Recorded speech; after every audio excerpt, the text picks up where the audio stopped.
Hey, what's up, everybody? I hope your Christmas was amazing. I hope you got all the things, all the gifts, all the food, all the love. I know I did. I hope you are looking forward to a fresh new year, a fresh new 2025. Lay those plans out. Write the vision. Make it plain. I have been really big on vision boards for like the past 2 months, and it's been bugging me. I need to make one.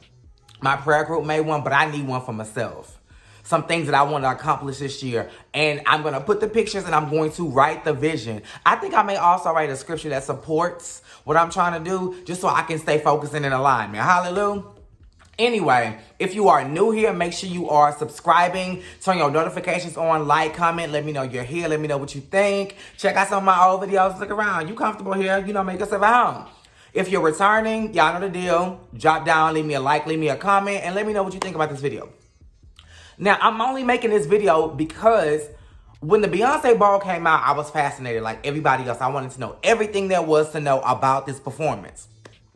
And I couldn't find it. People gave me nuggets here, nuggets there, but nobody really broke down the entire performance from start to finish. And I'm like, wow, Lord, I looked everywhere. YouTube, TikTok, Instagram, Twitter. I looked everywhere. God was basically like, baby, because I need you to do it. That's your job. So here we go. Say no more. I was up all night researching, looking things up, and I think I got it. This is my theory to how this performance played out. Let's get it. Now, the first thing that really stood out to me, the first thing we really see after it pans from, the overview of Houston is the red and white path. And I'm like, what is this about? Of course, Americana, American flag, but then it's deeper than that. Beyonce's from Texas. Have y'all seen the Texas flag? It's red and white leading up to a star. That's in blue. Like a blue background. That just happens to be a coincidence because her daughter's name is Blue, but it's a red and white strip. And depending on which direction you look at it from, it leads to a star. That's exactly what we saw. Beyonce was on the horse on the red and white strip, and it led up to the star. And metaphorically, the red and white strip leads and ends with Beyonce, the star. I'm going somewhere with this. What y'all do when I'm clocking? I'm going somewhere with this. Stick with me. The horse, a lip-presenter. I hope I'm saying it right. If I'm not, whatever. The horse she was on. It's significant. Beyonce's mind. It's significant because the horse is born black and over time transformed to being full white. Is that not what happened to the state of country music? Born black and over time it gentrified. And it's white now. And now black people in their own genre are looked at like, you don't belong here. Baby, I made this. This is my house. We're getting there. Just give me a second. The path itself, the path to the white light, after she sings with the 4 country singers. I think her path to the white light is not the birth of Beyonce, but the death of the Beyonce that we know. Like, this machine, this artist, this girl who's controlled by a label, all of the things that I've been through in my past, I shed them when I did my thing. And you can see kind of when she shed some of the, some of the guidance. But I think that was her walking into her new life, in a sense. She starts off with 16 carriages. Mama is storytelling. I'm letting you know who I am. I'm letting you know the woman that you once knew. So when I hit that stage, it's a reintroduction. 16 carriages talks about her upbringing. I also think, in reference to things that will not be named, her word choice was very peculiar. There are 3 verses in 16 Carriages, and she chose to sing the verse she sang for a reason. So she sings 16 Carriages, coming through like a a parade almost of, and I didn't want to use that word because I'm going to use it later, of Cadillacs. Now, if you know anything about Cadillacs, and I didn't know this much, but Cadillac really represents Black excellence. After slavery and all the crap that we've been through and we're going through, Cadillacs was a nod of achievement, a nod of, okay, got my little crown. You know, like it was a badge of honor in the Black community.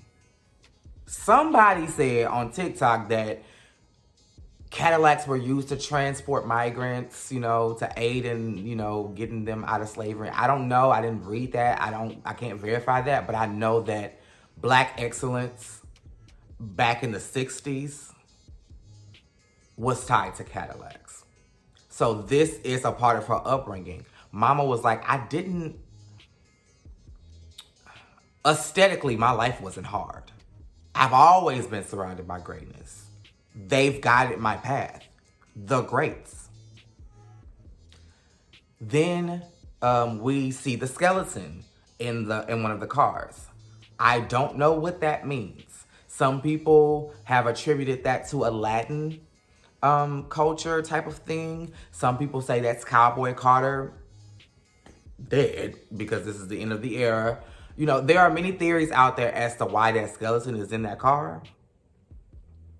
Some people refer to that skeleton as Lady Gaga. But I don't know. So because my research didn't take me down that path, I'm just going to acknowledge the skeleton and move on.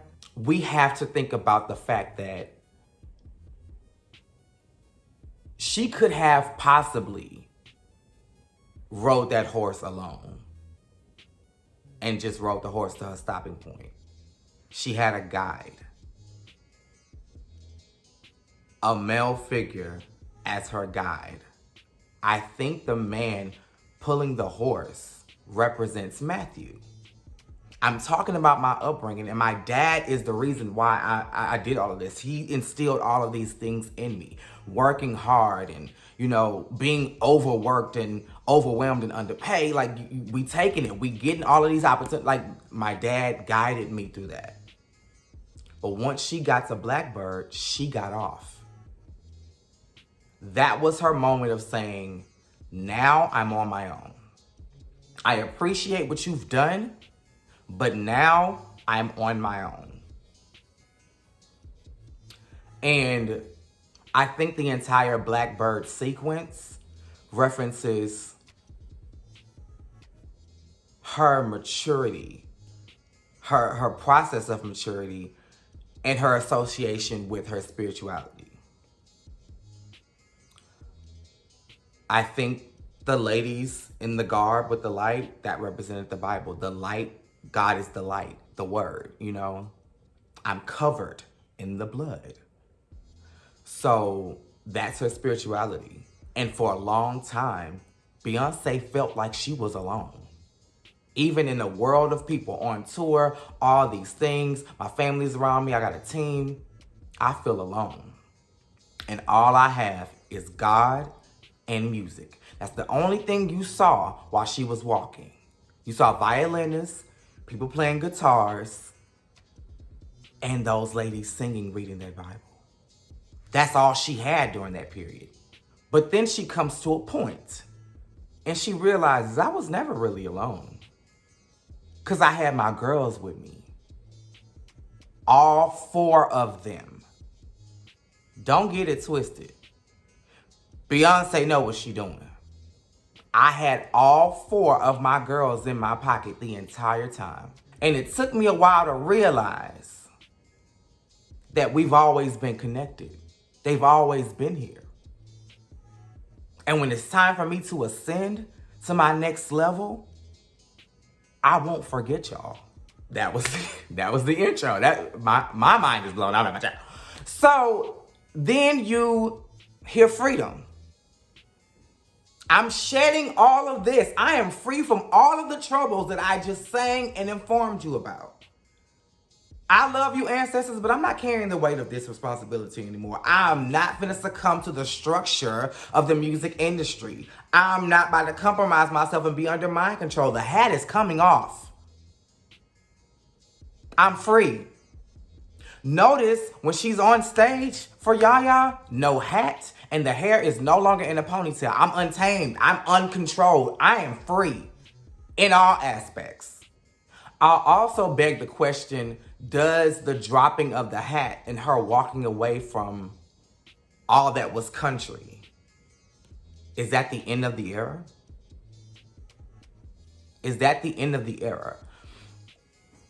Then we get to Yaya. Yaya says, in a sense, I see the truth now. My eyes are open, I'm enlightened, baby, and my vision is clear. And not only do I see the truth, I'm gonna tell all my people. I'm telling them all. I also think, since that was her first time singing live, plus this was the first time we was getting high energy out of the performance. So she couldn't help herself but to foreshadow for what's to come. She coming means just that. Beyonce is coming. Gather your coins, guard your loins, and lock up your doors. Because Beyonce is on the way. Then we move into My House. With what I was saying earlier. I built this. How you gonna try to put me out of a house I built? Mama is basically saying performing, music, country. This is my house. Country belongs to me and mine. So you can sit from the sidelines and criticize at the CMAs. You can tell me I don't fit in a genre and that this ain't really a country album. You can do all the things.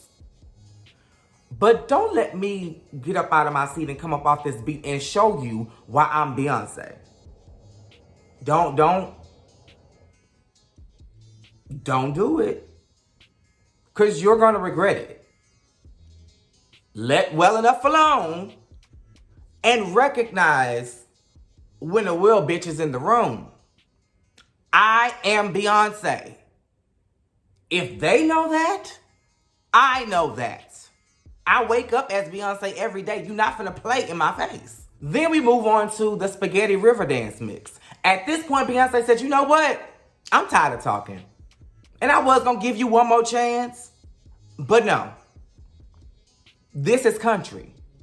And let me show you how black country can get. Then we get some more foreshadowing. Shabuzi does his piece, Mama walks off. Before the bucking breakdown, she says, she gone.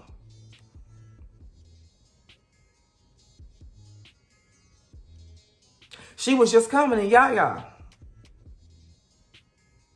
3 songs later, she gone. I'm here for a good time, not a long time. I put out this album to show you hoes, yes I can. And yes I will. I'm done. I'm done. Country will never be the same because Beyonce touched it. I'm done. Like a mechanic, I'm done. I done shook your ass off of me. Next. Act 3, let's go. That's why she said, look at that horse, look at that horse, look at that horse. Notice the third, look at that horse was different. So I'm thinking it may still be funk. It may still be rock. It may still be all the things that y'all say it's going to be, but it's going to be something we're not expecting. Because it's going to be different. Then we move on to Levi's jeans. I think Levi's jeans was an ode to her softer side. We all know she don't want Post Malone. Somebody said on Twitter, this shit took me. Somebody was like, look at the chemistry. Oh my God. Somebody quoted that shit and said, between what? Beyonce and a truck? Because Post Malone knew better, but that represents love interest. Then she references her mom. On my sister on Celestine. Then she references her faith. God light shining through the in-between. So this is, yeah, I'm coming at you. But the core of me, somewhere in there, is the roots of who I really am. This is it right here. Then we move into Jolene. Jolene, this is why I said I didn't want to reference Parade at first, because this is the Parade. Jolene It's Beyonce riding in a parade in the back of a Cadillac. So there we go with that black excellence again and that ancestry. She's in the back seat. The back. Basically saying, I rode in on the backs of everybody who paved the way and made it possible for me to be where I am today. My entire career. Y'all paved the way. I'm grateful. I am grateful. So I want to acknowledge that.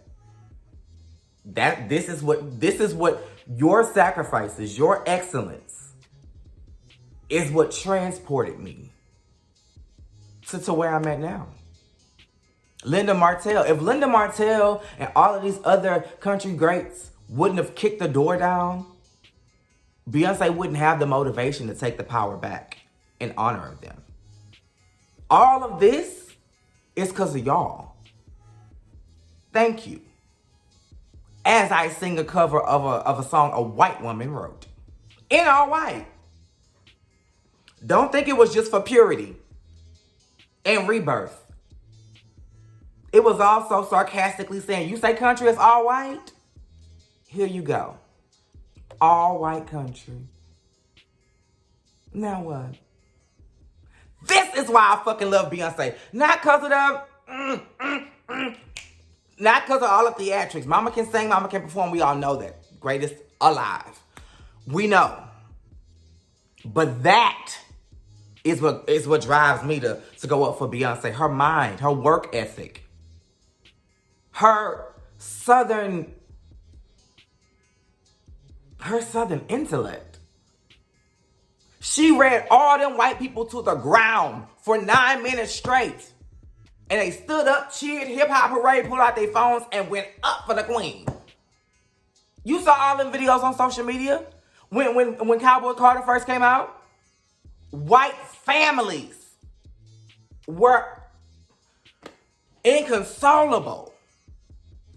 Just jumping with joy like, oh my God, Beyonce. Yeah, bitch. You know what this gives me? I want to say eat, pray, love. The Help. Eat my shit. And white people, just like in that movie, when white girls dance to Yaya, it's like, you know you kind of look like Kim K when she had the cornrows.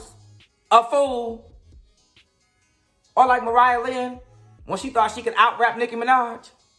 A fool. Before we get off Jolene, we have to understand that she was also addressing social media, the haters, the naysayers. It was a lot of imagery going on and a lot of representation and symbolism in the imagery, but her words were saying something. Don't come for my man. Don't take the chance just because you think you can. Jolene, I'm a woman too. The games you play are nothing new. Your peace depends on how you move, Jolene. In essence, play with me if you want to. You gonna fuck around and find out. Yes, I'm Beyonce. Always stay gracious. Best revenge is that paper.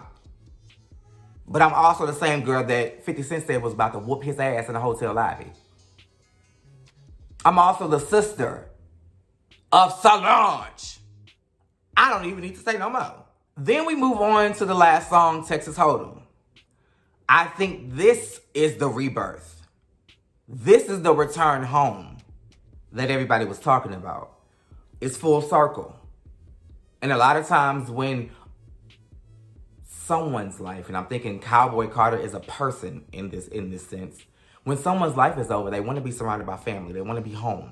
I know when my brother passed from cancer, he wanted to be surrounded by loved ones. They offered hospice to him, but he wanted to be at home. That's what you want in your last days. She comes home. And I think when she puts the cowboy hat back on, and Jolene, I think she did two things to represent one message. I think when she put the cap back on in Jolene and ends up ascending at the end of the performance, that was her imagery describing her famous quote, "The past and the future merge to meet us here.